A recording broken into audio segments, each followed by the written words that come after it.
এমনি ভাবেই একদিন রাজা তাঁর রাতের অভিযানে বেরিয়ে এক ব্রাহ্মণের বাড়ির পাশ দিয়ে যাবার সময় শুনতে পেলেন, বুঝলে গিন্নি, ওরা 7 জনে মিলে আমাকে খেতে এসেছিল। আমাকে খাবে, এত সোজা।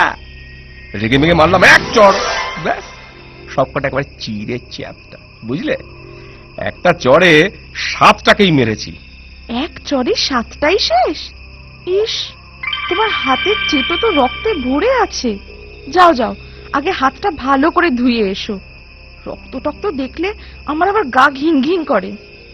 সেই ভালো, আমি হাতটা ধুয়ে আসি, আর এই 7টা লাশেরও একটা গতি করে আসি। তুমি ততক্ষণে খাবার বাড়ো। এমন একজন বীরপুরুষ যে আমার রাজ্যে আছে, সে তো এতদিন আমি জানতেই পারিনি।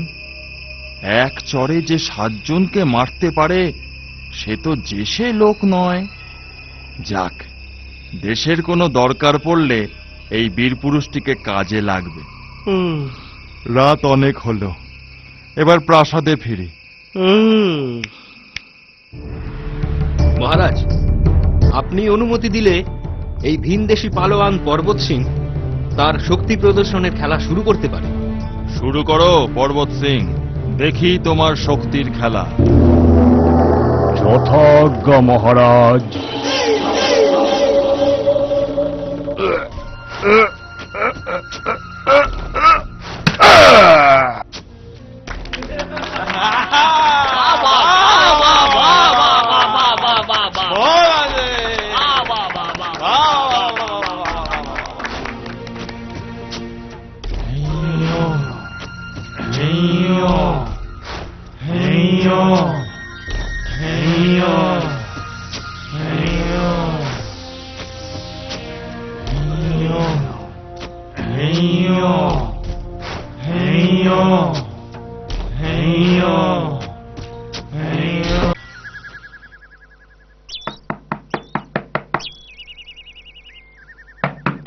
কে?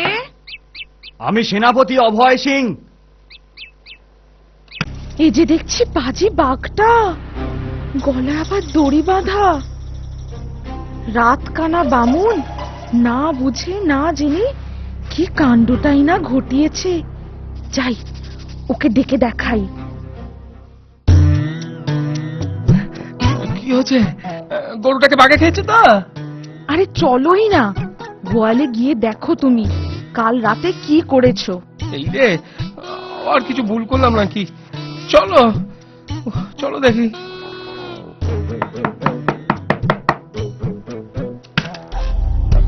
প্রণাম বীর বামুন ঠাকুর। মহারাজ এই খাঁচা পাঠিয়েছেন, জীবিত কি মৃত যেভাবেই হোক বাঘকে সায়স্তা করে মহারাজের সামনে আপনাকে হাজির করতে হবে। চলুন। গিন্নি, কি ব্যাপারটা কি?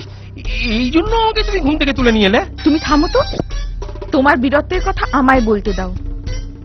শুনুন সেনাপতি, বাঘ ধরা হয়ে গেছে। বামুন ঠাকুর বাঘের গলায় দড়ি বেঁধে ওই গোয়ালে আটকে রেখেছেন।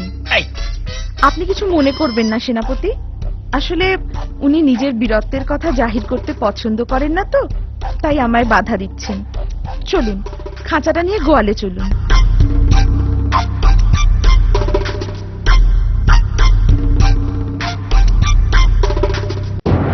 ধন্য ধন্য বীর, ধন্য আপনি বামুন ঠাকুর।